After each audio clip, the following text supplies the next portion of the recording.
Good morning, sir. Thank you so much for joining us. South Africa's infection rate is actually on the rise compared to a number of neighbouring countries. Are you finding that foreign nationals living and working in South Africa are actually going home now? Well, there are people that it still looks like it's a bit normal, the movement of people, trying to go home. But what we are seeing, in fact, is that those that ideally want to go home are a bit more skeptical, considering that, a lot of people are actually expecting the worst, in the sense that they believe that sooner, especially with the closure of some of the borders, they are thinking that sooner if they go out of the country, they might not be able to come back, they might be closed out. Right, so no clear movement out of South Africa as our infections increase. Many foreigners work in hospitality here in South Africa, with restaurants closing up early. Of course, they can stay open but not serve alcohol, but it should have a big impact on the restaurant business. Is their livelihood in danger now? Is there concern about job security?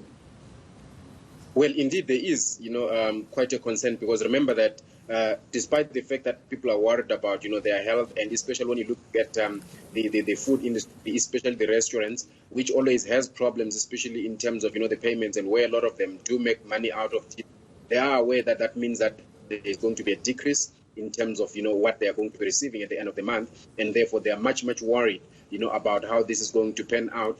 And at the end of the day, that means that, they'll not be able to support their families. So a few that we have spoken about, are actually showing concern that, they either might lose their jobs or might actually end up, failing to meet,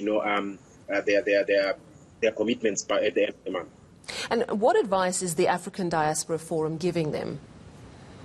Well, what we have basically said is that, it is better to be, alive and safe, than basically to take that chance and force to want to be at work, because what that means in effect is that, if they get, corona and, they've put their lives in danger. And when you look at the restaurants, you'll also appreciate the fact that, a lot of people actually come in and go, and that include people that come from outside, the country, even, those that have managed to come in from other countries, which are more hit by corona and that might not have, shown signs, of the corona when they arrive. Because we believe that there is a good number of people that might actually be coming into the country who did not show any signs, and as a result, they might have it, and they frequent, these restaurants, and there are areas, I think, restaurants that seem to be more prone, to facilitate the spread of, corona. Last night, the United Nations Secretary General was speaking about the impact of coronavirus in Africa, raising some serious concerns, saying that developed nations must assist developing nations who often have inferior infrastructure, hospitals that aren't as well equipped. What are you, from your networks, hearing about the concerns throughout Africa and how quickly this virus might take hold, even though at this stage, apart from a few key areas, we haven't seen the kind of outbreak as we have in Europe, for example? Our concern is basically that I think what was said by the major concern is between our sectors, in the sense that, a lot of people are thinking that, there is the false, claim that say that, in particular, black people appear to be immune, to the coronavirus, which we think that is a false sense of security. And people are actually spreading that rumor. And yet what is basically happening is, because corona did not start, obviously, in Africa, and it started in Asia, and it has not really come into Africa, and we might see actually a worse, case of, corona affecting, people in Africa.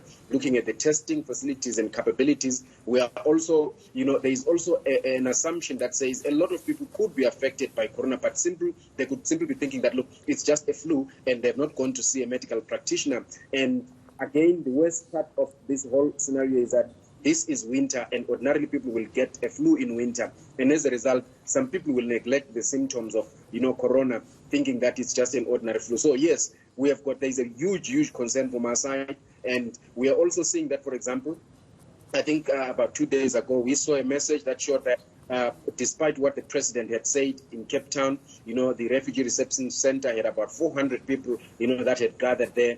And, our concern was basically that how is the government going to deal with that? Yet on the one hand as well, you've got, for example, no proper plans, where some of these refugee centers get closed, like, for example, the Desmond Tutu, which was closed because there are people that should be extending, their documents, like their asylum seekers and first-timers that should be coming in. And when they're not being attended to, again, they get arrested on the streets because the police are going ahead, still arresting those people that they say, they're illegal immigrants because either their documents have expired, and taking them again into holding cells or into prisons, which means that, there is a very huge possibility of this infection being taken into prisons, even if, initially there was nothing. So there are concerns that we have that, something needs to be done also in terms of dealing with people that are seen to be, are illegal immigrants, because their lives might actually be at a huge risk. Very important issues that you're raising there. Thank you so much for joining us this morning. That was Vusumuzi Sibanda from the African Diaspora Forum.